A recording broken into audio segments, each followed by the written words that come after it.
Pemirsa, terima kasih pian masih bersama kami. Berita selanjutnya mengabarkan ratusan warga memadati halaman Masjid Ar-Rahman Banjarmasin untuk melaksanakan sholat Idul Adha 1444 Hijriah beisukan Rabu 28 Juni 2023. Ustadz Dr. Andes Tamim Udari MH dalam khotbahnya nang mengangkat tema belajar dari ibadah kurban wan haji memadahakan ada dua ibadah nang ditemui pada perayaan Idul Adha, yaitu ibadah kurban wan ibadah haji.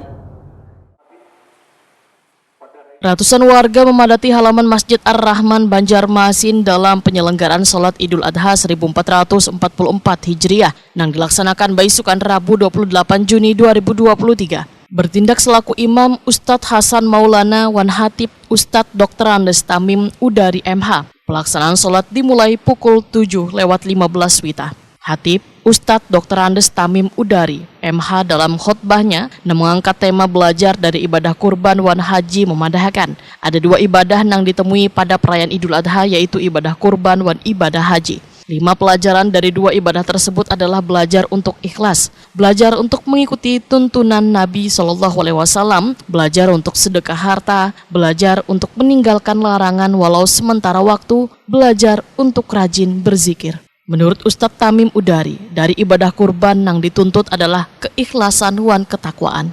Karena itulah yang dapat menggapai ridho Allah Subhanahu wa Ta'ala. Dalam ibadah kurban kita diperintahkan untuk belajar bersedekah, begitu pula haji. Ustadz Tamim Udari mengingatkan, harta semakin dikeluarkan dalam jalan kebaikan wan ketaatan akan semakin berkah. Maka diminta untuk kada engken dalam bersedekah, karena kada pernah ditemui orang nang berkurban wan berhaji nang mengorbankan jutaan hartanya menjadi bangkrut. Walam yaksuk roja'a kayawmi walatuhu ummu. Siapa yang berhaji karena Allah dan tidak berkata-kata seronok dan tidak berbuat kefasikan, maka dia pulang ke negerinya sebagaimana ketika dilahirkan oleh ibunya. Hadis riwayat Bukhari. Ini berarti berkorban dan berhaji bukanlah ajang untuk pamer amalan dan kekayaan ataupun riya. Allahu Akbar, Allahu Akbar, la ilaha illallah, wallahu akbar, Allahu Akbar, walillahil hamd. Yang kedua, belajar untuk mengikuti tuntunan Nabi Muhammad SAW. Dalam berkorban ada aturan atau ketentuan yang mesti dipenuhi.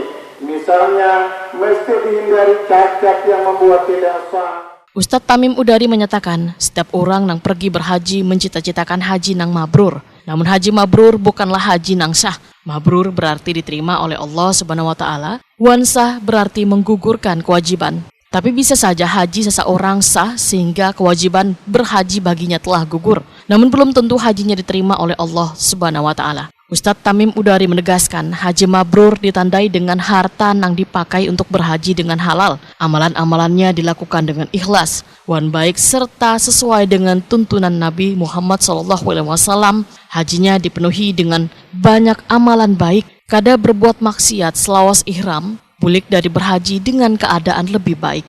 Yang dilakukan harus dengan ikhlas dan baik sesuai dengan tuntunan Nabi Muhammad SAW. Paling tidak rukun-rukun dan kewajibannya harus dijalankan dan semua larangan harus ditinggalkan. Jika terjadi kesalahan, maka hendaknya segera melakukan penebusnya yang telah ditentukan.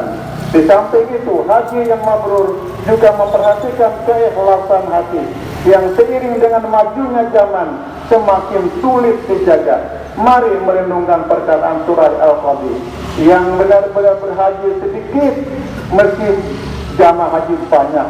Alangkah banyak orang yang berbuat baik, tetapi alangkah sedikit yang ikhlas karena Allah. Ustadz Tamim Udari menambahkan, mabrur kadanya haji seseorang yang menilainya adalah Allah Subhanahu wa Ta'ala.